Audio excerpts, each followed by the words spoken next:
एक लड़का था जो देख नहीं सकता था। ये लड़का भीख मांगकर अपना जीवन गुजारता था। एक दिन ये अंधा लड़का हर रोज़ की तरह बड़ी सी बिल्डिंग के आगे बैठकर भीख मांग रहा था। उसी समय वहाँ से अनमोल नाम का लड़का गुजरता है और इस अंधे लड़के को भीख मांगते हुए देखता है। अनमोल उसी बिल्डिंग में एक ऑफिस में काम करता था। जब अनमोल ने देखा कि ये लड़का भीख मांग रहा है तो वो उसकी मदद करने के लिए उसके पास पहुंचता है।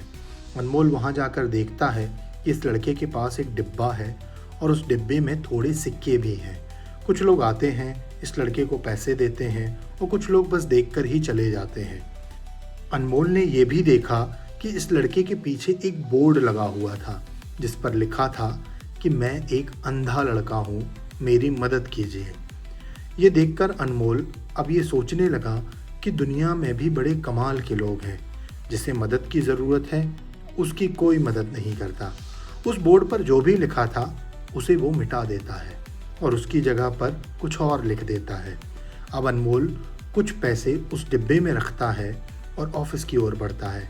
फिर अनमोल ऑफिस पहुंचता है और हर रोज़ की तरह अपना काम करता है। शाम को जब वो ऑफिस से अपने घर जाने के लिए निकलता है तभी उसे वो अंधा लड़का याद आता है।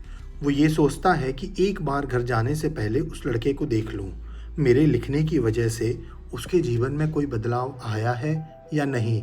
वो अब उस अंधे लड़के के पास जाता है। उसके पहुंचते ही वो लड़का खड़ा हो जाता है। वो कहता है कि भैया, मैंने आपके आने की आहट से ही पहचान लिया। आप वही हैं जो सुबह आए थे, मेरे इस बोर्ड पर कुछ लिख कर चले गए थे। मैं आपको सिर्फ इतना पूछना चाहता हूँ कि आपने ऐसा क्या लिखा था मेरे बोर्ड पर कि जो भी यहाँ से गुजरता है वो मुझे कुछ ना कुछ देकर ही जाता है। अनमोल ने कहा, मैंने जो तुम्हारे बोर्ड पर लिखा हुआ था उसे मिटा दिया।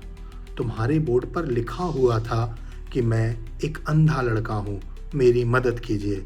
मैंने उसे मिटा दिया और यह लिख दिया कि आज का दिन बहुत ही खूबसूरत है लेकिन मैं देख नहीं सकता हूँ।